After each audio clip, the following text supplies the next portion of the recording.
Halo guys, welcome to our channel bersama gue Tiara Livia dan Aileen Ho di catatan misteri. Dan hari ini kita masuk di segmen Q&A. Aduh, gimana ya kasih taunya ya? Ini adalah opening kita yang kedua guys, karena tadi kita udah jalan setengah ya. udah jalan 3 pertanyaan, jawabnya dengan pertanyaan. bagus. Tiba-tiba kameramennya bilang, gak kerekam guys. Terus kayak kita krik.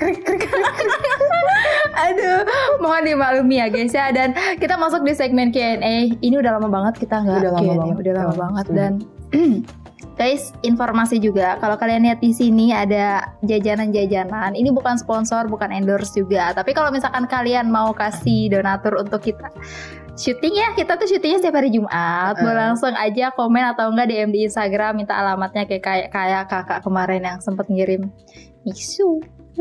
Thank you so much. Dan kemarin aku sempat post di komunitas YouTube kita, udah ada 62 juta pertanyaan. Wow, melalui subscriber kita luar biasa. Thank you yang udah nanya dan berpartisipasi. Thank you. Dan pertanyaan sekarang tuh lebih lumayan berat ini tuh. Buat Ci Aileen, bukan buat aku. Kalau aku cuma baca ya dari Ci Aileen kan yang menjawabnya. Kalau misalkan Q&A sebelumnya tuh lebih kayak ke ranah pribadi, nanya tentang pribadi. Kalau ini memang lebih nanya lebih berat mengenai demon lah. Oh, supernatural things. Mengenai arwah-arwah dan mungkin perbedaan setan Indonesia dengan setan luar negeri. Oke. Yuk kita lanjut aja ke pertanyaan pertama. Mau tanya dong Aileen, gimana tanggapan keluarga Aileen pertama kali tahu Aileen adalah seorang indigo atau anomali? Dan tanggapan keluarga tentang Aileen yang sekarang ada di TA dan DA dan juga Camis. Thank you. Jadi pendapat keluarga mengenai TA, DA, Camis. Dan mengenai kemampuan yang kamu punya. Itu jawabannya bakal bikin shock sih. Ya udah kita kagetin aja. Kita kagetin boleh. Jadi my parents itu nggak tahu. Sampai sekarang? Maksudnya mereka tahu aku bikin YouTube. Tapi ya sebenarnya mereka kurang support lah intinya. Dan mereka juga dibilang nggak tahu kalau aku punya kemampuan dan nggak tahu dan nggak percaya juga sih. Ya intinya gitu. Iya sih. Tapi maksudnya gini kalau misalkan dijeberin pertanyaannya lagi nih, kapan sih orang tua Cailin tuh tahu bahwa Cailin tuh punya skill kayak gini tuh? Mulai kapan? Justru aku nggak pernah cerita. Mungkin karena nonton aja. Tapi nonton pun juga dibilang mereka dengerin banget. Enggak, cuman they know kalau misalnya itu pembahasannya lebih ke arah hal-hal supernatural. And they didn't support me intinya gitu. Jadi disupportnya sama teman-teman aja. Sama bapak aja ya. Sama teman juga. Ya itu pasti. Yes. Bapak pasti. Pertanyaan kedua. Gimana cara memastikan kita dijemput GR dan gak disandra atau ditangkap demon ketika sudah meninggal? Supaya dijemput GR. Jadi setiap manusia itu kan punya hati nurani ya, menurut aku. Dan manusia itu sebenarnya deep down tahu perbuatan yang mereka lakukan itu positif atau negatif sama hidupnya mereka. Dan deep down mereka tahu kalau misalnya mereka itu lebih banyak melakukan tindakan positif atau tindakan negatif. Dan biasanya ini salah satu ciri-ciri orang yang dekat dengan Tuhan ya. Mereka bakal merasa hidup mereka itu tenang dan aman. Tenang, aman, nyaman, damai. Jadi mereka nggak akan takut dengan yang namanya, nanti gue bakal dosanya gimana ya. Nah itu ciri-ciri yang harus patut dipertanyakan menurut aku. Soalnya mungkin mereka belum melakukan banyak kebaikan. Yang kedua itu mungkin hubungan dia dengan Tuhan pun bukan yang terlalu dekat. Tapi again, Tuhan itu menurut aku maha adil. Jadi ketika kita lebih banyak melakukan kebaikan, aku rasa Tuhan bakal menjemput dengan yang sesuai. Itu udah pasti, nggak mungkin nggak. Nah, kalau yang dijemput oleh yang negatif-negatif, intinya itu mereka terlalu banyak melakukan, ya mungkin bisa dibilang dosa. Tapi ada beberapa case yang dijemput sama demon itu ada kontrak keturunan. Atau enggak, they do the contract dengan mereka. Gitu. Jadi gitu guys. Jadi jangan mau bikin kontrak dengan kubu kiri. Kalau kontrak kerjaan boleh ya? Kontrak kerjaan boleh. Yang halal ya guys. Kalau saran dari aku sih lebih banyak perbuat kebaikan dan jangan lupakan Tuhan. Tuhan itu menurut aku dengan kita mengingat Tuhan itu kita mengingat kasih. Ya, benar. Bukan cinta ya guys, kasih. Benar banget, benar. Oke, next ya. Mau tanya dong, tolong bahas tentang mimpi. Tapi kita sadar kalau kita sedang bermimpi atau mimpi di dalam mimpi. Atau mimpi seperti dikejar-kejar penyihir dan menembus dimensi-dimensi dalam mimpi saat dikejar-kejar. Dan bisa sedikit meniru sihir seperti terbang, bola api, dan lain-lain. Apakah itu hanya bunga tidur, C? Kita ngomongin mimpi ya, sebenarnya banyak kasus sih. Jadi ada yang namanya bunga mimpi, ada yang namanya kode mimpi. Kalau bunga mimpi, aku bisa jelasin sedikit mengenai dari sisi biologisnya. Oke. Yang waktu itu aku baca dari artikel, itu mimpi itu merupakan memori-memori yang pernah kita alami selama hidup yang ada di otak. Yeah. Jadi otak itu menyimpan begitu banyak memori-memori dan informasi ketika kita sadar. Nah, itu ketika tidur diputar ulang istilahnya. Ya, oke. Nah, tapi beda nih sama kode mimpi menurut aku. Kalau kode mimpi menurut aku itu merupakan abstrak yang diberikan, abstrak atau nggak kode yang diberikan oleh dari kubu kanan sih. Untuk kita lebih berjaga-jaga atau lebih berhati-hati. Oke, biasanya kalau kode mimpi tuh kayak yang suka dapet kiriman gitu nggak sih? Bukan kiriman sih, lebih tepatnya biasa kayak misalnya bencana alam. Kita tiba-tiba mimpiin kok ada bencana alam.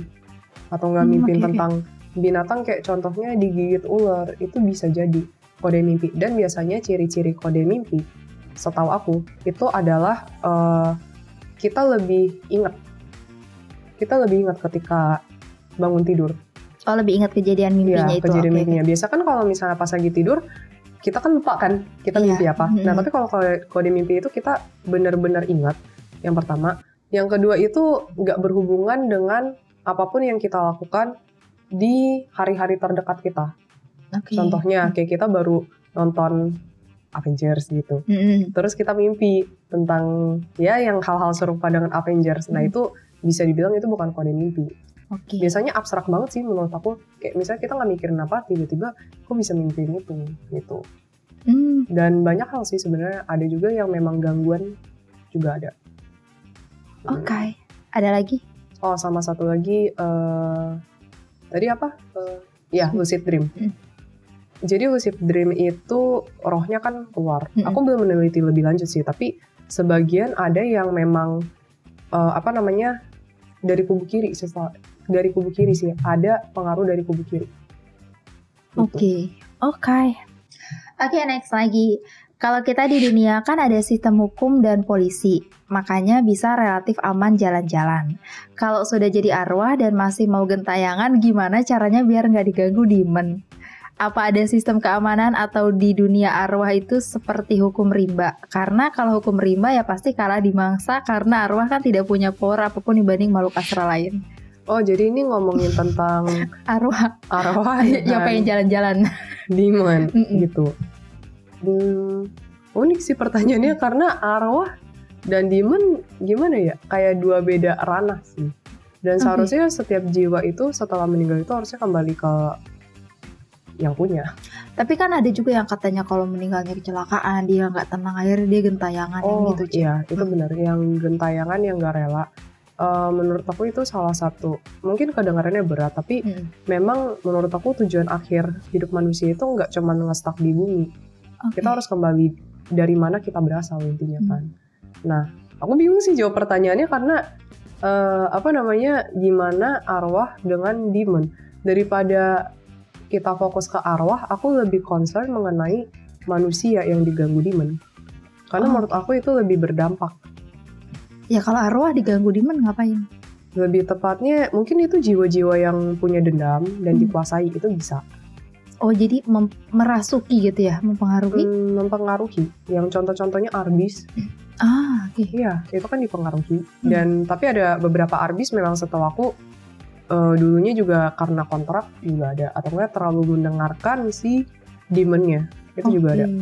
Dari pengalaman kasus aku ya. Tapi menurut aku daripada arwah, aku lebih concern ke manusianya itu sendiri sih. Kalau memang kita melakukan tindakan yang benar dan kita lebih fokus kepada spiritual, kita akan jauh dari demon. Dan aku rasa setelah kita meninggal pun Tuhan juga pasti memberikan perlindungan, gak mungkin enggak. Yeah. Pada faktanya ada juga kok beberapa arwah yang memang dilindungi dan tidak bisa diganggu karena dia memilih untuk tidak mau bersekutu dengan demon. Oke. Gitu guys. Semoga bisa menjawab ya. I try my best. Pertanyaannya unik-unik sih sebenarnya. Nah, ini masih berkaitan dengan arwah ya, Ce ya. Jadi kalau manusia kan ada karma, jadi selalu ada kesibukan. Kalau sudah jadi arwah dan masih gentayangan, mereka kerjanya ngapain? Apa arwah juga bisa bosen sama kayak manusia? Dan kondisi mental arwah itu seperti apa? Kok bisa gentayangan bertahun-tahun tanpa ada kerjaan atau tujuan? Karena kalau manusia digituin tanpa tujuan bertahun-tahun bisa gila. Kok kalau arwah hanya bisa nunggu tanpa kerjaan bertahun-tahun? Tapi aku suka sih pertanyaannya. Iya, pertanyaannya unik-unik sebenarnya. Aku suka sih pertanyaan dalam artian kayak menyadarkan kita juga ketika nanti kita sudah meninggal gak sih, kayak jangan gentayangan kita ngapain gitu ya. Kalau gentayangan tuh ngapain gitu. Iya gimana ya, soalnya kebanyakan arwah yang gentayangan itu masih ada kemelekatan. Itu yang poin masalah utama dari setiap astral yang masih gentayangan di sini menurut aku. Kalau yang Arbis put it aside ya, jadi itu hal yang lain karena masih berhubungan dengan demon dan ya banyak hal lah.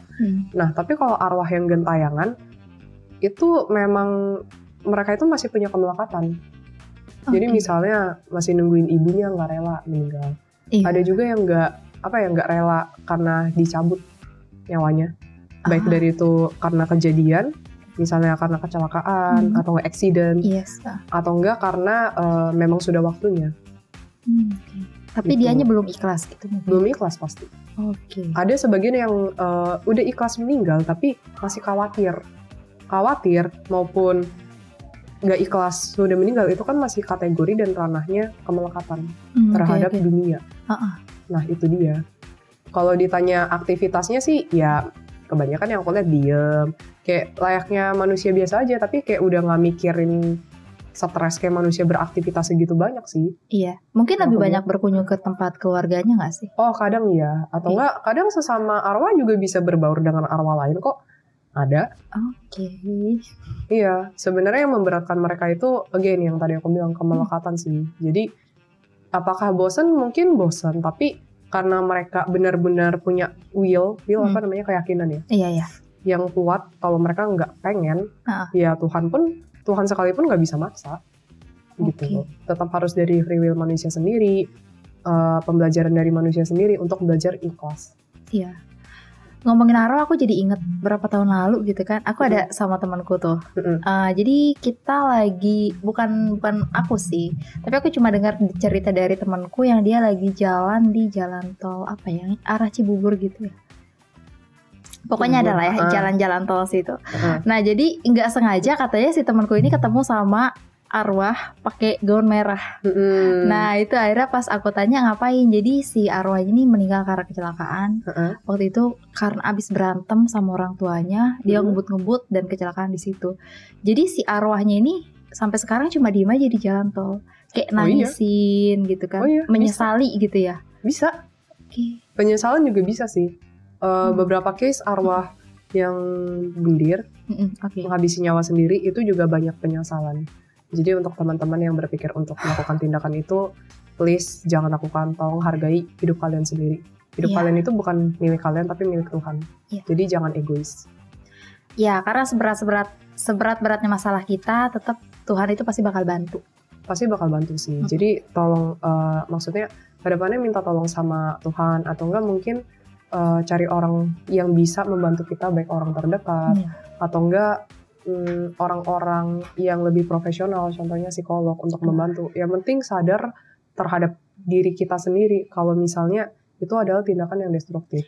Setelah meninggal kita nggak dapetin apa-apa, cuman karma dan penyesalan. Mungkin kedengarannya untuk sebagian orang kayak ya lu tahu apa, hidup gua kan berat kan. Tapi again jangan hilang harapan. Jangan hilang harapan, dan menurut aku gimana ya, kalau kita bisa menghancurkan diri kita seperti itu, dulu aku pernah berpikir kayak ya aku ya udahlah, udah situasi kayak gini, udah gue hancurin diri gue sendiri aja dengan terpuruk dan sebagainya. Tapi tiba-tiba ada kayak abstrak yang masuk, kalau lu bisa menghancurkan diri lu sendiri, berarti lu punya kekuatan yang sama besarnya juga untuk menyembuhkan atau enggak membangkitkan diri sendiri. Membangkitkan dalam artian apa ya namanya, dalam artian untuk membuat kita lebih positif, itu bisa. kalau kita bisa membuat diri kita sendiri dengan destruktif sedemikian, energi yang sama dan serupa, itu kita tinggal ubah aja polanya ke arah mana. Itu bisa kok. Oke. Dan percayalah, Tuhan selalu baik. Tuhan selalu bakal menolong anak-anaknya dan gak bakal biarin anak-anaknya sendirian. Yes. Guys, diri kita itu berharga. Jadi hargailah diri kita. Oke. Ini ada yang nanya, manusia beneran sudah ada yang injek kaki di bulan, Kak? Coba cek Mr. Neil Armstrong dong, Kak. Waduh, berat ini. Nanti kita akan coba cek. Nanti ya, di episode sekian. Ya, aku pernah mikir itu sih, tapi kan ada teori konspirasinya juga kan. Nah, iya, itu yang bahaya. Masih tahap penelitian, tapi aku masih belum spill karena aku takut memberikan informasi yang salah nih. Nah, iya, benar. Karena banyak banget kontroversi mengenai bulan. Bahkan tentang bumi itu sendiri juga banyak kontroversinya kan. Oh iya. Iya, banyak. Nah, itu ya guys. Aku tidak mau tiba-tiba memberikan salah informasi atau enggak tiba-tiba besok hilang guys. Enggak lah. Oke. Ya, Celine tadi mengatakan tentang bumi. Ada lagi yang bertanya, bumi itu bulat atau datar? Itu juga masih diteliti. Itu sebenarnya Celine waktu kita penelitian itu ya pernah sempet kaget kan? Sempet kaget. Ternyata. Tapi aku masih belum bisa ngambil kesimpulan. Itu kan yang aku dengar gitu kan. Tapi kan banget. Harus tetap dicari secara teorinya seperti apa. Atau mungkin nanti faktanya. Tim Camis bakal meluncur ke bulan langsung. Meluncur. Iya, meluncur menggunakan roket. Kita rakit roket dulu besok. Iya bener. Aduh, pernah guys waktu malam kapan itu udah berapa bulan? Enggak berapa bulan ya? Iya berapa bulan lalu deh kayaknya kita penelitian kan. Terus pas banget Celine bilang nanya bumi, ternyata bumi bentuknya begini gitu. Iya. Celine aja kaget. Apalagi kalian yang nanya bulat atau datar. Iya, tapi again aku masih belum bisa kasih konklusi karena itu kan aku cuma dengar secara sepihak. Tapi kan aku tetap harus bentrokin dengan teori-teori yang ada kan. Jangan sampai aku memberikan informasi yang salah, error nih nanti. Iya, benar.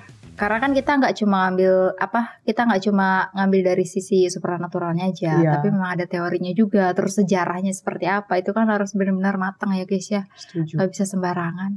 Setuju banget. Tapi terima kasih untuk pertanyaannya. Luar biasa. Oke, next lagi. Siang Kak Tiara dan Celine mau nanya. 1. Apakah Pegasus dan unicorn atau kuda ada secara fisik? Yang kedua, apa yang menyebabkan dinosaurus punah? Apakah terkait pemusnahan Nephilims? Terima kasih. Berat ya. Mau minum dulu. Minum. Kayaknya aku batuk kayaknya lately karena pertanyaan-pertanyaan yang muncul ini deh. Makanya aku bilang kan pertanyaan sekarang tuh emang lebih berat buat Celine kan, bukan buat aku. Mau dibukain cemilan bisa gak aku tidur aja gitu ya, istirahat gitu. Boleh. Ini kayaknya nanti masuk di konten mitologi kita ya.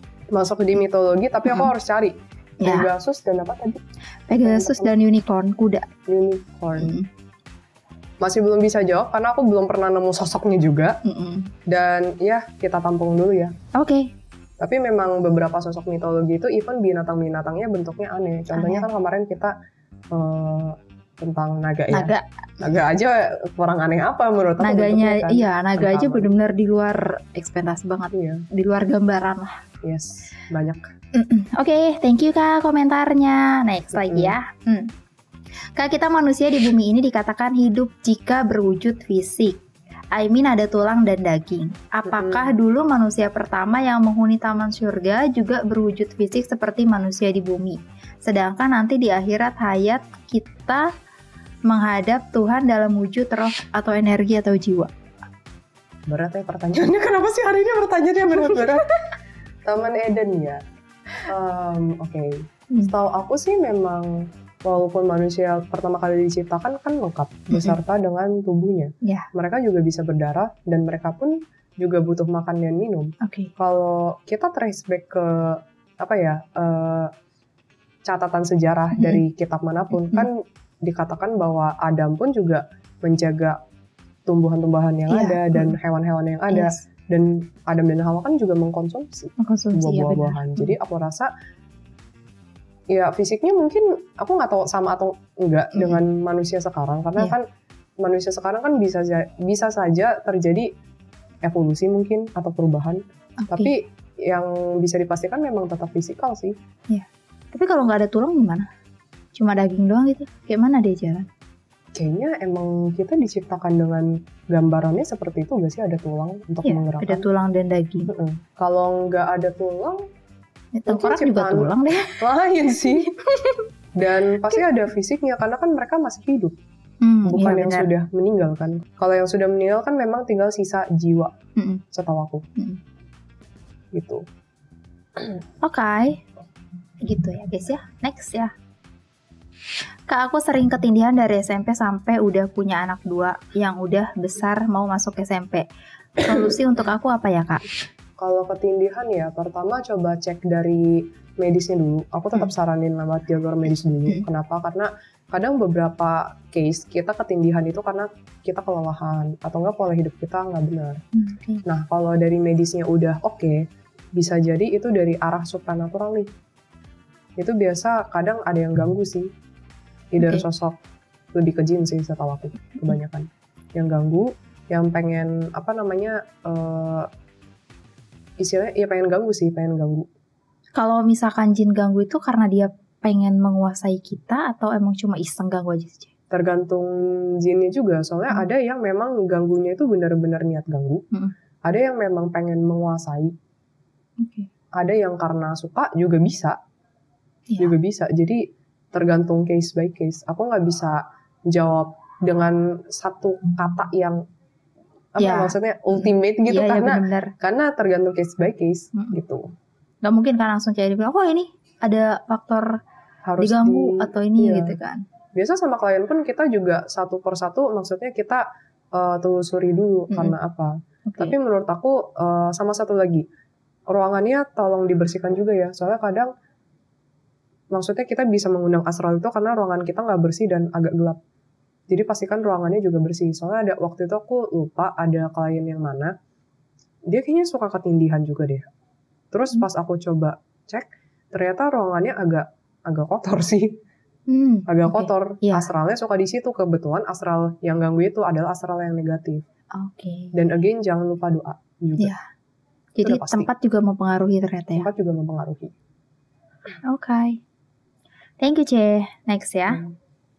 Lin, aku penasaran banget sama almarhum Diki Zainal Arifin. Bisa nggak kamu spill dikit aja apa beliau juga indigo sepertimu? Dan apakah sekarang dia benar ada di planet Lemurian dekat gugusan bintang Arkada? Itu asumsi aku ya. Heran, dia satu-satunya orang pada masanya yang ilmunya dalam banget. Dari mana dia dapat pengetahuan itu? Please spill ya. Yang mana ya fotonya ya?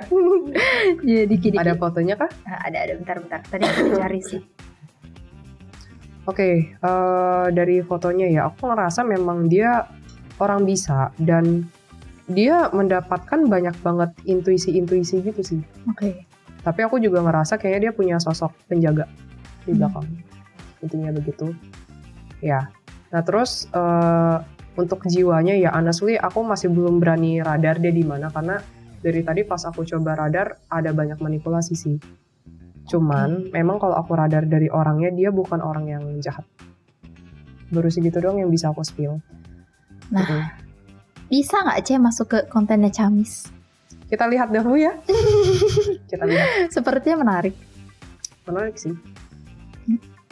Menarik dilihat dari kemampuannya mungkin teman-teman Camis pengen tahu kemampuannya. Gitu ya, semoga terjawab walaupun belum sepenuhnya, tapi Ci Aidin udah berusaha semaksimal mungkin guys. Next ya, next. Ini pertanyaan lumayan banyak dan lumayan berat juga. Yang pertama, bagaimana supaya doa kita berpower? Yang kedua, apakah manusia dihukum menurut kepercayaannya masing-masing? Maksudnya dihukum nanti ya di akhirat gitu lah Ce. Yang ketiga, bagaimana cara menetralkan pikiran atau perasaan yang sedang digodain roh jahat? Yang keempat, apa sebenarnya kelebihan manusia dari sisi supranatural dan spiritual? Yang kelima, bagaimana cara meminta pertolongan doa dari orang-orang suci? Dan yang terakhir, ini bingung sih, bagaimana caranya ETA? Dia niat banget. Luar biasa sahabat Camis, astaga. Luar biasa. Oke, satu-satu dulu deh. Aku gak bisa ingat semua pertanyaan begitu banyak.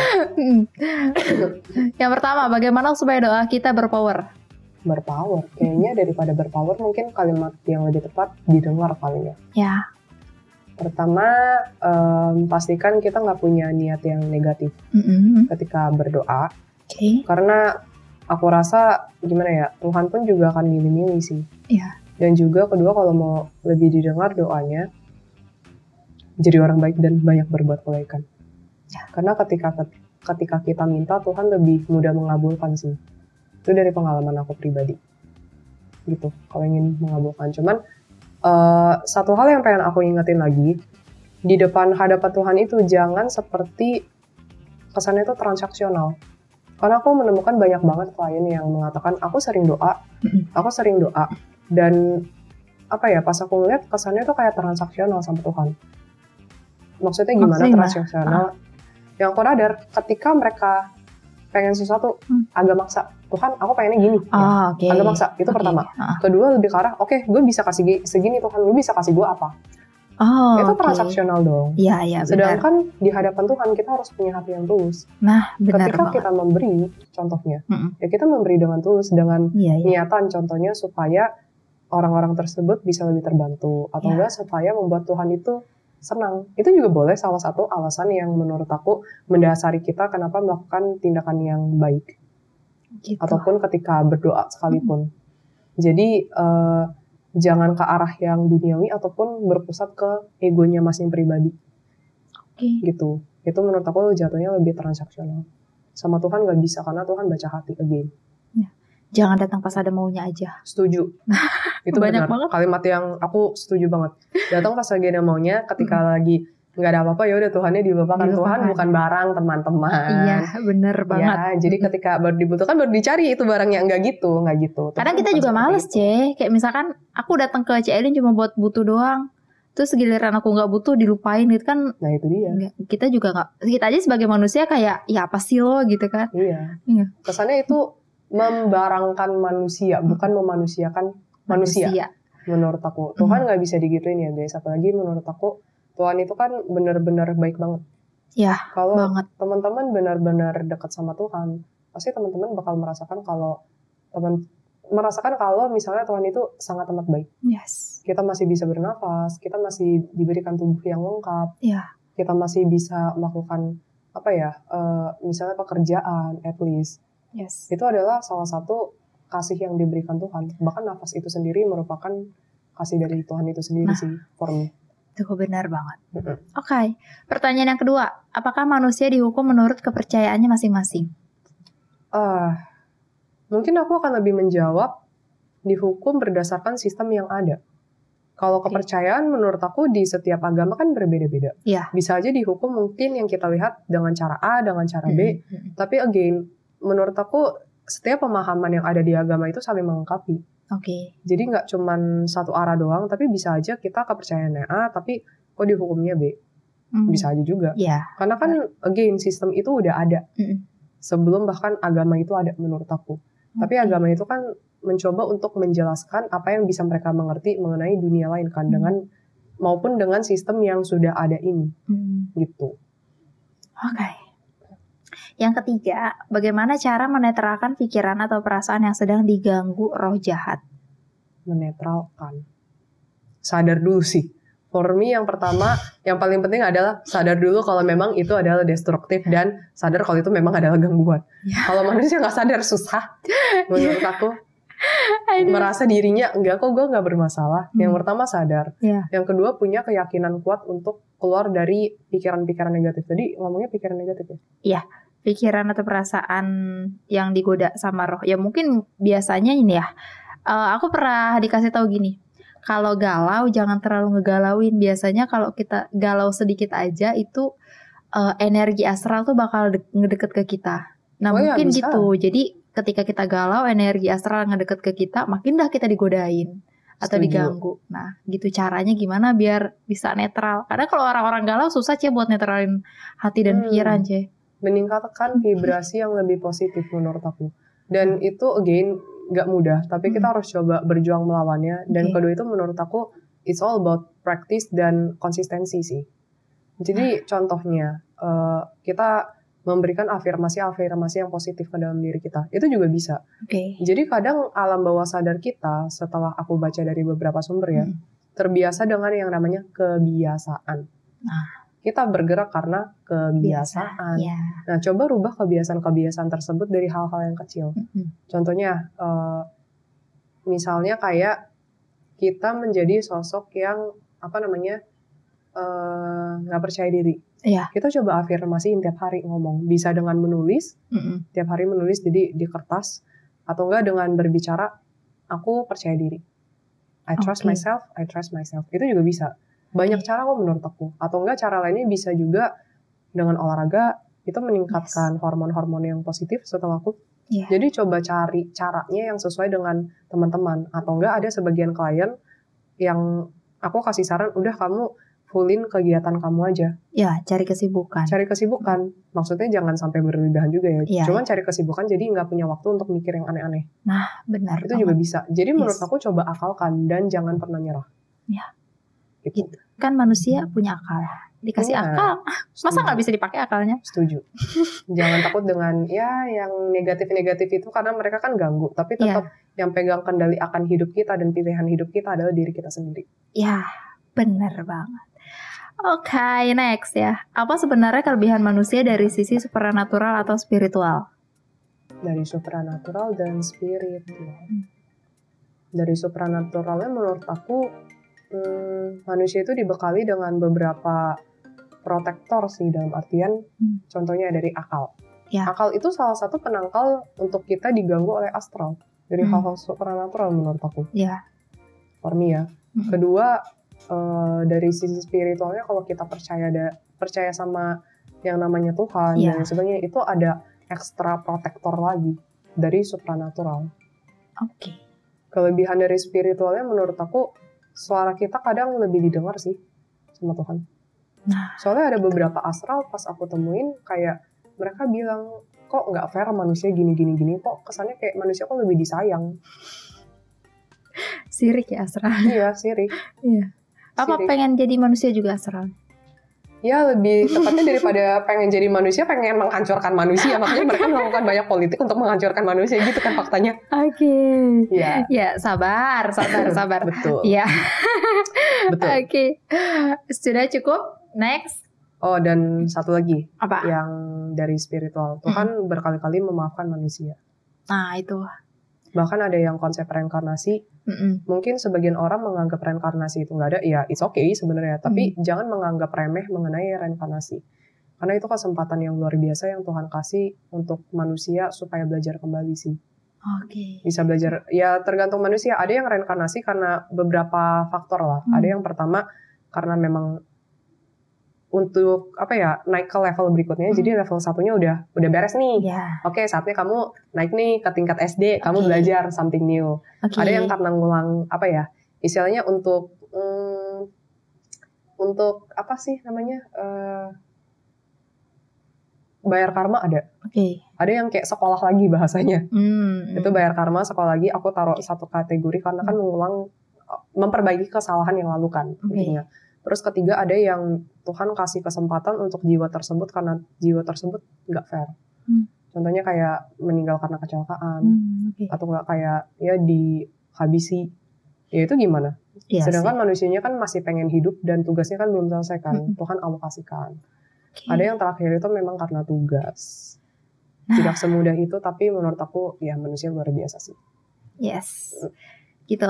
Next, bagaimana cara meminta pertolongan doa dari orang-orang suci? Kenapa harus minta tolong ke orang-orang suci? Menurut aku setiap manusia langsung berkoneksi dengan Tuhan. Iya, biasanya kalau misalkan kita yang langsung minta dan doanya dengan tulus ya, pasti langsung didengar nggak sih? Dan menurut aku merupakan tanggung jawab pribadi masing-masing untuk menjalin hubungan yang baik dengan Tuhan sih. Nggak bisa direpresentasikan oleh orang lain. Nggak bisa. Kita lahir sendiri, meninggal pun juga sendiri. Kita bertanggung jawab terhadap perbuatan juga sendiri. Iyalah. Menurut aku daripada mikirin orang suci, orang pintar, kenapa nggak membuat kita supaya lebih dekat dengan Tuhan? Bisa kok. Aku yakin bisa. Yang penting punya keyakinan pada diri sendiri kalau kita itu selalu terhubung dengan Tuhan. Setiap sel kita itu terbuat dari unsur energi Tuhan loh. Yes. Tubuh kita sendiri. Ya. Jadi dalam tubuh kita aja ada energi Tuhan itu sendiri. Masa kita nggak bisa reach out Tuhan? Ya kan? Gitu guys. Gitu. Ya, jangan terpaku dengan orang-orang suci atau orang-orang pintar ya. Orang suci dan orang pintar pun juga bisa berbuat salah karena mereka pun juga masih manusia. Aku ada sedikit tambahan, takutnya ada yang offense mengenai yang ke orang pintar atau enggak ke orang suci lah ya, misalnya untuk meminta doa. Sebenarnya nggak ada salahnya, tapi gini guys, perlu diingat nggak ada salahnya ketika kita doa bersama-sama. Itu menurut aku lebih ke doa bersama-sama. Tapi tetap butuh energi dari kita sendiri dan keyakinan dari kita sendiri kepada Tuhan lebih akan terkabulkan.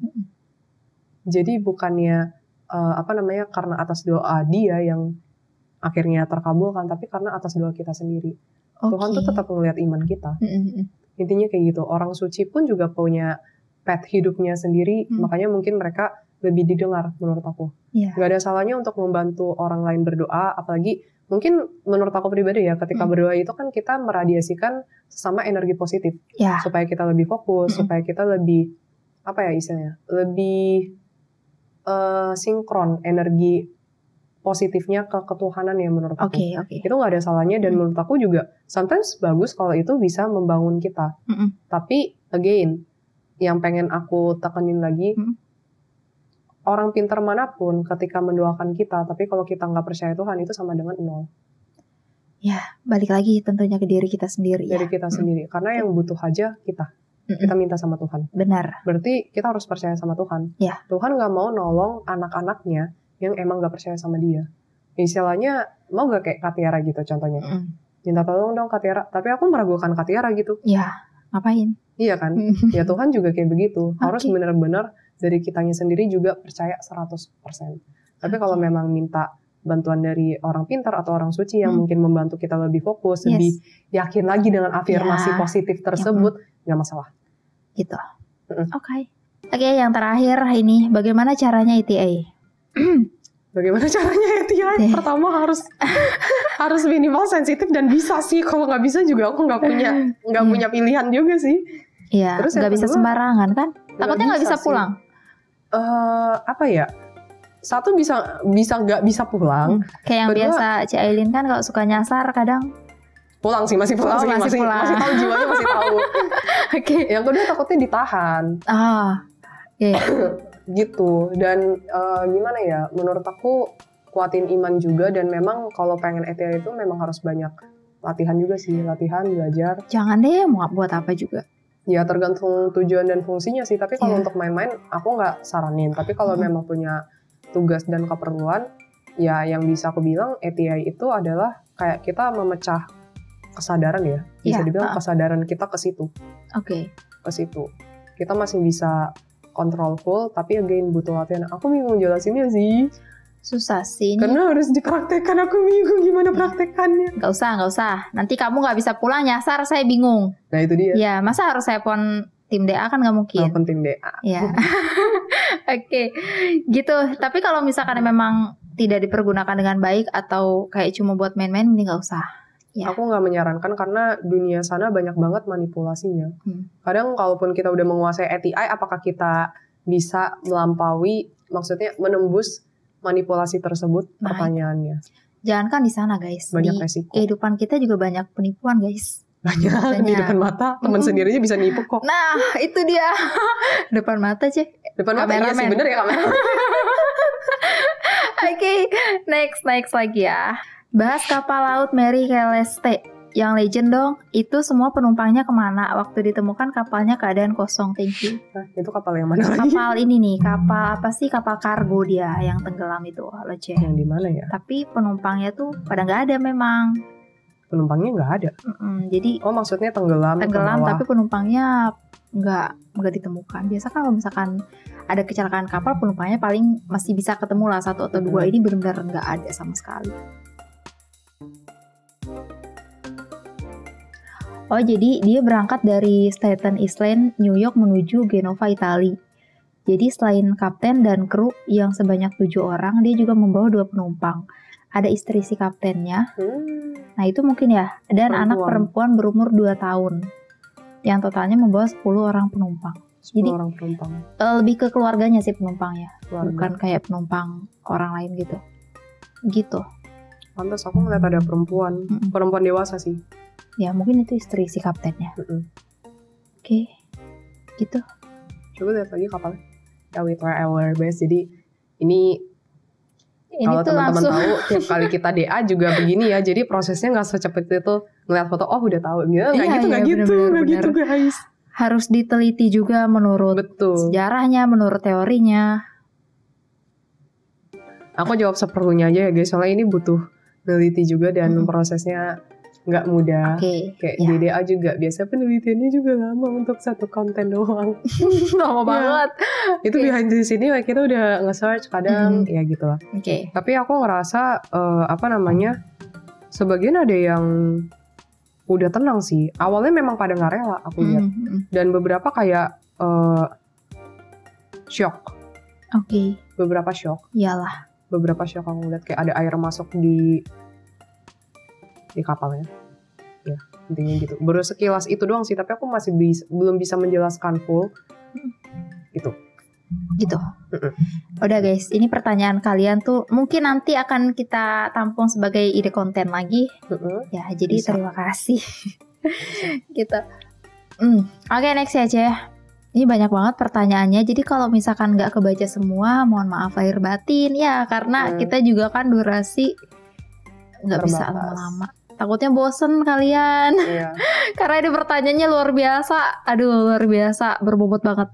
Tapi aku berharap banyak penonton kita seneng dengan konten ini sih. Soalnya ya mungkin menjawab kekepoan sama ini. Iya, mungkin menjawab penasaran kalian. Karena kan seperti biasa di konten Camis ataupun TA maupun DA selalu ada pesan terselip gitu kan. Yang bisa kalian petik dan ambil dari sisi positifnya. Yang negatifnya dibuang aja. Setuju. Oke. Halo Ci Tiara dan Ci Aileen mau nanya, apakah kita ke tempat ibadah karena tuntunan orang tua bukan dari diri sendiri itu bisa menjadi dosa? Nah, apakah biasanya Tuhan akan langsung memberikan keadilan jika ada yang menyakiti kita tanpa meminta Tuhan untuk beri keadilan? Dan yang terakhir nih, jika ada orang yang jahat sama kita, lebih baik kita tetap balaskan dengan kebaikan atau menjaga jarak atau menjauhkan diri. Gimana? Satu-satu dulu.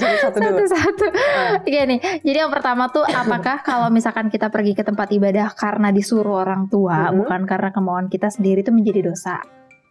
I don't think masalah dosa sih, cuman lebih ke arah apakah kamu punya value dan enggak.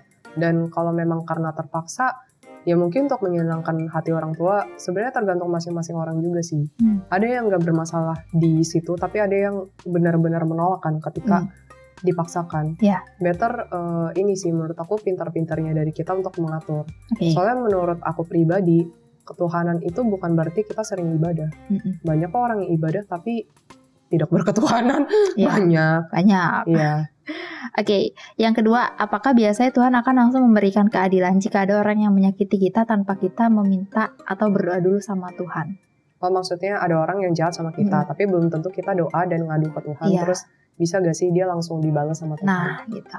Kalau orang yang dekat banget sama Tuhan sih, setahu aku langsung dibales sih. Tanpa kita meminta. Iya, dan gini sih, menurut aku Tuhan juga fair. Ya kadang manusia tersebut melakukan tindakan-tindakan tersebut bisa jadi karena faktor lain. Jadi Tuhan pun juga adil, nggak semerta-merta dia langsung jahat, langsung diberikan hukuman. Kenapa? Karena kan again, penilaian Tuhan itu bukan penilaiannya kita. Kita kadang cuma menilai, oh itu buruk berdasarkan penilaian kita. Tapi kan Tuhan juga ngeliat faktor lain kan. Itu yang pertama. Kedua, menurut aku gimana ya, bisa jadi ini dari beberapa kasus aku spill aja, karena menurut aku untuk mengingatkan kita semua juga jangan melakukan tindakan-tindakan jahat. Benar banget. Karena ada juga yang akumulatif tindakan jahatnya. Setelah beberapa tahun baru kena. Ada. Dan menurut aku Tuhan ketika benar-benar memberikan karma, sebenarnya menurut aku lebih serem karma daripada gangguan astral. Kalau gangguan astral itu ya udah kuat-kuatan iman kita sama dia aja gitu kan. Dan Tuhan pun juga pasti nolong, nggak mungkin nutup mata gitu. Benar-benar. Sedangkan kalau misalnya udah karma, ya kita itu urusannya sama Tuhan. Kita misalnya berbuat jahat kepada orang lain. Mungkin kita mikirnya kita cuma jahat sama orang lain, tapi kita melakukan tindakan yang bercela di hadapan Tuhan. Gitu loh. Ini yang masalah utamanya, dan Tuhan itu ketika benar-benar udah marah dan benar-benar memberikan karma, dengan satu jentikan jari aja, semua apapun yang kamu punya langsung diambil. Guys. Ya, jadi please jangan main-main. Ya, jangan menyakiti orang lain. Mungkin kalau misalkan buat kita nggak ada dampak apa-apa lah nyakitin, tapi kedepannya kita nggak tahu. Jangan dipikir dengan tindakan kita itu nggak akan mempengaruhi yang lain. Tindakan kita itu akan mempengaruhi orang lain, akan mempengaruhi universe ini juga. Oke, jika ada orang yang jahat sama kita, lebih baik kita tetap balaskan dengan kebaikan atau menjaga jarak atau menjauhkan diri. Nah, terima kasih Cece, sukses selalu. Pertama yang pengen aku ingatkan dahulu, jangan dendam sama orang tersebut. Karena ketika kita dendam, kita pun juga istilahnya apa ya, bukan hold sih bahasanya, kayak menyimpan dan memegang energi-energi negatif tersebut sama bertahun-tahun, sama berbulan-bulan, dan itu pasti dampak negatifnya ke diri kita sendiri. Ya, benar. Kita nggak akan bahagia, kita nggak akan damai, itu udah pasti. Jadi yang pertama, menurut aku, yang daripada ke orang lainnya, ke diri kita sendiri dulu. Dan kita dan Tuhan lah intinya. Jangan dendam. Jangan pengen punya niatan untuk balas. Terus kedua, sebenarnya mengenai pertanyaan tersebut, tergantung kasus sih. Kalau memang yang sudah sangat amat destruktif, menurut aku ada baiknya menjauh. Karena kalau misalnya kita terus-menerus berada di situasi itu, ya intinya kita nggak mau mencoba dan berusaha untuk melepas dari situasi yang negatif tersebut.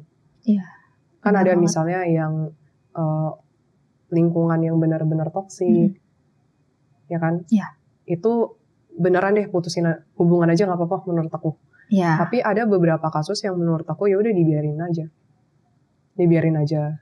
Jadi kalau aku misalnya nemu orang yang nggak terlalu baik gitu, aku bukan yang baik 100%, tapi lebih ke arah ketika aku ingin berbuat baik ke dia, aku lebih ke arah hitung-hitungan tulus aku nih. Serius lah, ini trik aku nih. Hitung-hitungan tulus. Aku pengen berbuat baik, rela gak dapat something gitu. Ya udah nggak apa-apa, baru kasih. Kalau nggak rela, mendingan nggak usah, biasa aja gitu. Biasa aja. Jadi tergantung orang dan kasusnya juga sih. Gitu, menurut aku better diri sendiri yang nilai deh, karena diri sendiri yang paling tahu ketika teman-teman berada di situasi itu perasaannya seperti apa. Aku kan di sini cuma bisa memberikan saran, tapi again yang menjalankan dan yang lebih tahu adalah diri kita sendiri. Benar banget. Gitu. Tapi kalau misalkan saran dari aku ya Ceh, kalau misalkan kita udah berkali-kali disakitin, kalau misalkan hati kitanya masih pengen menganggap dia teman misalkan, atau masih pengen deket, ya nggak apa-apa. Cuma kalau misalkan udah terlanjur banget, udah terlanjur sakit hati banget, mending jauhin aja. Menurut aku agak jaga, maksudnya beri space lah, bukan ya jaga jarak ya bahasa Indonesianya. Lebih kasih space aja supaya kita lebih bisa tenangin diri kita. Kita lebih bisa melihat masalah itu dengan lebih tenang, lebih luas. Karena ketika kita berada di situasi yang negatif, kitanya nempel dengan situasi negatif tersebut, ya istilahnya kayak kita ngedeketin barang yang ada tuh di depan mata kita nggak bisa melihat situasi itu dengan jelas. Benar. Gitu. Tetapi ketika ada jarak, kita lebih bisa ngeliat, oh ternyata begini, lebih jelas aja, kayak misalnya permukaan boneka ini begini, oh di sini ada gelas, dan lebih tahu aja ke depannya harus ngapain. Gitu. Next. Oh gini deh. Halo, mau tanya perbedaan manusia dan arwah atau jin atau iblis dan lain-lain. Kenapa manusia tidak bisa melihat mereka secara kasat mata, sedangkan mereka atau para jin dan iblis ini bisa melihat manusia? Kalau begitu kan tidak adil, karena manusia tidak bisa melihat mereka. Contohnya manusia sering diganggu oleh mereka yang tidak kasat mata. Gitu. Jadi, bentar, gimana pertanyaan pertama? Jadi kenapa manusia nggak bisa ngelihat para jin atau iblis ini, dan perbedaannya itu apa antara manusia dengan jin? Kalau kenapa, ya again menurut aku itu Tuhan yang menciptakan ya. Harus trace back melalui sejarah. Tapi kan memang setahu aku dari beberapa penelitian kita kan memang kaum jin dulu kan fisikal kan, dan manusia bisa ngeliat kan. Jadi ada satu momen istilahnya Tuhan marah, murka dengan jin ini, terjadi bencana alam. Terus aku nggak tahu di tengah ceritanya gimana intinya. Terus intinya setelah setelah beberapa lama manusia ada di bumi, baru jin itu kayak tidak terlihat kan. Ya aku masih harus neliti, tapi salah satunya itu ya karena pada saat itu setahu aku ya, dari yang pendapat pribadi aku, ini again jangan ditelan mentah-mentah karena masih pendapat pribadi dan ya bisa aja salah gitu. Karena mereka melakukan hal-hal yang destruktif dan tidak berkenan di hadapan Tuhan, makanya dipisah mereka yang tidak terlihat. Nah terus apalagi pertanyaan perbedaan jin iblis? Ya itu perbedaan dari vibrasi energinya sih. Dan dari karakternya kalau aku bisa bilang. Intinya gitu. Mau dijelasin secara detail apa nggak usah? Mana ya, aku bingung sih, harus bisa merasakan sih. Kayak istilahnya manusia harus bisa merasakan strawberry, baru bisa tahu strawberry itu seperti apa. Tapi yang pasti kalau arwah itu yang paling dekat sama manusia, ya intinya bagaimana manusia itu hidup, ketika menjadi arwah seperti itu. Cuman bedanya mereka nggak punya fisik aja. Gitu. Tapi kalau yang jin sama demon sebenarnya tergantung lagi sih, karena jin itu sebenarnya masih hidup kok, masih hidup di dunianya mereka. Ada yang baik, ada yang jahat. Intinya gitulah. Pokoknya kalau teman-teman pernah nonton film Aladdin yang genie, agak mirip tuh, agak mirip. Aku bingung jelasin tapi ya kayak begitu. Ya, pokoknya mungkin di pembedanya antara energi aja kali ya. Lebih ke energi orang membedakan, karena kan fisik itu, penampilan itu bisa dimanipulasi oleh siapapun itu, gitu. Jadi kita biasa tidak melihat dari fisik, tapi dari vibrasi energi. Nah, itu. Kalau iblis penuh dengan keangkuhan, penuh dengan biasa mereka tamak juga sih. Terus juga penuh dengan kedestruktifan, dan biasa mereka sangat amat tidak suka ketika kita menyebutkan Tuhan sih. Iblis. Intinya. Gitu. Oke, lanjut ya, Ceh. Gini. Ini kita ngomongin doa.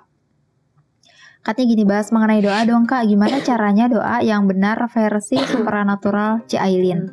Apakah ada waktu khusus buat berdoa? Dan bagaimana sebaiknya berdoa untuk orang lain maupun leluhur?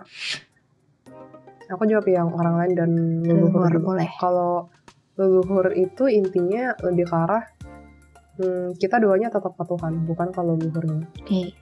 Jadi biarkan urusan yang sudah meninggal itu urusan yang sudah meninggal dengan Tuhan. Serahin aja ke Tuhan. Nah terus kalau yang orang lain ya, doakan mengenai orang lain. Kalau doain orang lain kita cuma bisa doa semampu kita untuk yang terbaik untuk dia. Tapi again, yang menjalankan kehidupan itu adalah orang tersebut sendiri. Kita nggak bisa maksain. Jadi ketika doa itu jangan ngotot, jangan maksa, please teman. Kita boleh negosiasi sama Tuhan. Tuhan boleh gak gini. Tuhan boleh gak dia jadi jodohku gitu. Ya, tapi kalau Tuhan bilang enggak, ya udah jangan maksa gitu. Pokoknya kalau misalkan gak jodoh tetap paksa kan. Ya udah hancur lah hidupnya bisa jadi. Pokoknya sesuatu yang dipaksakan itu nggak akan fit sih, nggak akan fit in, dan pasti akan melukai diri kita sendiri, pasti akan istilahnya akan berdampak destruktif untuk diri kita sendiri. Begitu. Nah terus cara berdoa yang benar versi supernaturalnya Ci Ailin? Aku nggak bisa bilang mana yang benar mana yang salah. Again, aku bukan Tuhan. Tapi ketika aku pribadi doa, pertama aku pasti bakal bilang say thank you, lebih ke arah bersyukur sih. Bersyukur dulu, karena menurut aku itu poin utama yang paling penting dalam hidup aku. Benar banget. Terlepas dari masalah yang ada dalam hidupku atau enggak hal-hal yang enggak sesuai dengan yang aku inginkan. Tapi again, tiap kali ketika aku coba renungin lagi, lebih banyak hal yang Tuhan kasih kok ke aku. Bahkan kadang tanpa aku minta pun Tuhan juga 1-2 kali ada kasih. Kayak contohnya aku mau beli rok yang aku suka. Belum ngomong sama Tuhan, tiba-tiba dapat gitu. Terus ketika doa itu gimana ya, bukan cuman bacaan tapi diimani dari niat hati, proyeksi energi itu ke Tuhan. Gitu. Nah kalau misalkan waktu yang khusus untuk berdoa? For me nggak ada. Kenapa? Karena prinsip aku pribadi ya, yang tadi aku bilang, tubuh kita itu kan memang merupakan energi dari Tuhan itu sendiri kan. Yeah. Dan energi itu menurut aku nggak dibatasi oleh waktu. Yes. Kita kapanpun dan dimanapun bisa kok terkoneksi dengan Tuhan. Yeah. Dari hati. Tuhan itu ada di hati. Iya. Bahkan kita lagi duduk aja bisa kali. Ya Allah, pengen makan. Bisa. Tuhan is everywhere dan Tuhan itu ada di mana? Ya everywhere ya, di mana aja sih intinya. Iya, benar banget. Gitu. Udah? Apalagi doa yang benar ya? Mengenai doa? Ya intinya dari niat sih, again. Jangan transaksional. Seperti yang tadi aku bilang di awal. Yeah. Jangan transaksional. Dan satu lagi. Jujur sama Tuhan ketika berbicara. Doa itu bukan mengenai bacaan mantra. Mungkin sebagian orang akan lebih mudah ketika baca mantra, baca doa-doa tertentu yang udah ditempelkan. Tapi kalau aku pribadi, aku lebih nyaman dengan menggunakan bahasa yang aku ngerti dengan bahasa sehari-hari seperti ngobrol sama Tuhan. Dan harus jujur di hadapan Tuhan. Oke, begitu ya guys ya. Betul. Oke, lanjut guys nih. Halo Kak, aku izin bertanya, apakah jika kita berdoa kepada Tuhan dengan meminta karma baik kita ditukar dengan pertolongan yang kita butuhkan saat itu, apakah Tuhan akan memotong sebagian karma baik kita? Kayak transaksional kita dia nggak sih? Mirip transaksional, tapi aku belum tahu konsepnya gimana nih, bisa dipotong atau enggak. Yeah. Karena aku sendiri nggak pernah nanya Tuhan sih, honestly. This is something new sih. Kasbon deh. Kasbon. Iya. Aku lebih ke arah taunya dari orang yang ini sih udah janji. Jadi minta dulu sama Tuhan pertolongan dengan sungguh-sungguh. Udah janji, Tuhan nanti abis Tuhan tolong aku gini deh.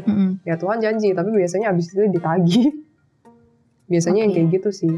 Kalau motong karma, sebenarnya dari pengalaman aku ya, daripada motong karma baik kita, lebih ke arah memang ketika kita benar-benar membutuhkan pertolongan dan kita minta tolong, ya Tuhan akan senantiasa. Karena Tuhan itu konsepnya itu bukan transaksional sih sama kita juga. Iya. Setahu aku, jadi aku bisa aja salah. Tapi dari pendapat pribadi aku, lebih ke arah ketika kita benar-benar minta tolong, itu memang Tuhan pasti bakal nolong sih. Apalagi dengan kita yang benar-benar dengan kita yang benar-benar melakukan banyak kebaikan, apalagi dekat sama Tuhan. Tuhan pasti nggak akan tinggal diam. Yes. Dan juga Tuhan tahu batasan sampai mana manusia bisa berjuang untuk diri dia sendiri. Ada beberapa hal yang emang manusia itu udah terbatas. Ya namanya juga kita diciptakan terbatas kan. Yes. Tuhan pasti mau sih rela menolong karena melihat keterbatasan kita. Iya. Pasti. Tanpa harus memotong apapun ya. Yang aku tahu sih kayaknya bukan lebih kamu memotong sih. Unik ya pertanyaannya. Iya. Tapi aku suka sih pertanyaannya. Berarti dia sangat amat aware untuk melakukan kebaikan ya. Kalau dari pertanyaannya gitu bisa, sih aku mikirnya jadi begitu sih. Dia menabung kebaikan yang mana mungkin nanti tabungannya bisa diambil sebagian nih gitu, ditukar dengan apa yang dia butuhkan. Kayak misalkan kita nabung nih buat beli sesuatu mungkin. Ambil simpelnya kayak gitu mungkin. Oke, next. Ci mau tanya mengenai meditasi. Adakah manfaat dari segi spiritual dan non-spiritual? Dan bisa Ci Aileen rekomendasikan step yang mau belajar meditasi dan cara meditasi yang benar? First of all, gak semua orang cocok meditasi sih. Pas aku coba cek lain satu-satu. Jadi ada orang yang memang lebih mendapatkan pembelajaran atau enggak informasi-informasi yang ada itu dari kegiatan, dari kerja, dari berkumpul dengan teman. Tiap orang bisa beda-beda, tapi ada juga memang sebagian yang cocok dengan meditasi. Jadi nggak semua orang cocok, itu yang pertama. Terus again pertanyaannya, rekomendasi meditasi yang baik menurut Aileen? Sebenarnya aku belum terlalu banyak explore tentang meditasi itu sendiri sih. Honestly, ini dari aku pribadi aku pribadi lebih ke arah dapet intuisi cara kerja aku kayak begitu, dan cara kerja orang kan beda-beda. Dan setahu aku juga banyak metode-metode meditasi yang diajarkan di luar sana. Ada yang kayak pembukaan cakra-cakra gitu. Iya, itu banyak banget. Tapi aku kurang saranin sih yang pembukaan cakra-cakra kayak begitu sih. Apalagi untuk orang-orang yang kurang mengerti di bidang energi. Itu bisa berbahaya. Terus menurut aku benar-benar cari tahu dulu mengenai meditasi itu sendiri. dampaknya apa, cara kerjanya seperti apa. Karena ada beberapa orang yang klien aku sih, beberapa klien sama ada ya intinya mereka melakukan meditasi tapi ternyata itu agak sesat. Sesatnya bukan secara supranatural tapi jadi merusak otak. Ada aku dapat kasus. Berarti mempengaruhi juga ya ke pikiran deh. Bisa karena kan bisa ada metodenya. Tiap meditasi. Aku nggak bisa spill karena takutnya kontroversi. Ya bentrok. Ya. Nah tapi balik lagi kalau yang meditasi meditasi pernapasan aku masih bisa saranin sih. Karena itu melatih ketenangan. Secara psikologi pun setahu aku nggak harus meditasi pernafasan, tapi kita latihan bernafas aja itu cukup membantu kita untuk menenangkan diri kita. Dan aku nggak saranin meditasi yang arahnya supernatural, ada juga. Ada. Berarti jadi, banyak macamnya meditasi. Banyak, tergantung orang itu approach-nya mau kemana. Gitu. Baru segitu doang sih yang bisa aku jawab ya guys. Sorry kalau nggak terlalu komplit karena aku sendiri nggak banyak explore tentang meditasi. Biasa aku meditasinya yang udah cocok di aku, ya udah aku itu aja gitu. Oke. Ini 2 pertanyaan terakhir aja ya. Pernah ketemu entitas burung berkepala manusia nggak, Ci? Burung berkepala manusia. Gimana? Oh, kepalanya manusia. Belum sih. Honestly aku belum pernah ketemu sih. Oke, ini pertanyaan terakhir, C. Ini sebenarnya dia nggak nanya, cuma kayak mungkin membutuhkan motivasi atau kata-kata dari Ci Aileen. Ya. Hidupku terlalu ruwet, aku nggak tahu apa yang harus ditanyakan. Masa lalu too much, masa depan entah, masa sekarang hanya tahu jalani pelan-pelan. Maka lama-kelamaan kelihatan ujungnya dari tiap persimpangan. Memantau aja ya Kak aku. Kayaknya amin. Semoga bisa berjalan dengan baik dan hidupmu selalu ada value sih. Tapi yang aku suka dari orang yang tulis komentar ini, dari aku pribadi ya, aku lebih senang ketika orang lebih berfokus pada masa sekarang. Kenapa? Karena orang yang terlalu berfokus pada masa lalu dan masa depan belum tentu bisa mengurusi masa sekarang dengan baik. Iya benar banget. Masa lalu is just a masa lalu, kita ambil pembelajarannya.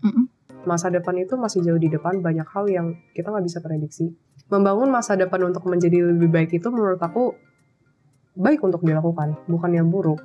Tapi again, yang tetap harus kita perhatikan adalah masa sekarang. Apa yang harus kita lakukan mulai detik sekarang supaya masa depan kita menjadi lebih baik. Gitu. Dan jangan lupa hargai momen-momen sekarang yang kamu punya, karena itu sangat amat berharga. Ya, gitu.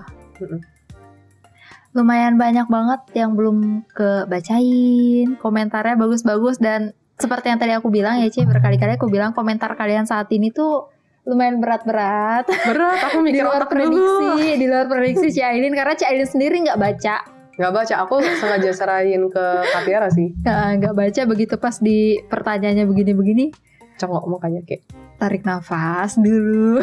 Kayaknya harus aku yang latihan meditasi di abis ini langsung meditasi. Kayaknya makan aja deh. Nggak, abis ini mau healing Ci. Oh iya mau healing? Iya mau jalan-jalan. Nggak sih, belajar lagi abis ini. Baca buku mungkin. Jadi mohon maaf banget kalau misalkan untuk teman-teman yang komentarnya nggak kebaca atau mungkin ke skip, kelewat-lewat, mohon maaf lahir batin, maafin juga kita karena keterbatasan waktu. Dan guys, kita juga nggak lupa ngingetin kita ada segmen charity. Jadi untuk kalian yang mau menyisihkan sedikit rezeki kalian bisa langsung aja klik link Saweria yang ada di deskripsi. Dan jangan lupa juga di follow terus akun sosial media Catatan Misteri dan di support terus kita. Dan karena akan ada hadiah jalan-jalan untuk yang beruntung nanti di 15.000 subscriber. Ya. So buat kalian terima kasih udah menyaksikan konten ini sampai akhir. Jangan skip iklan buat jajan sama seblak. Dan bye bye.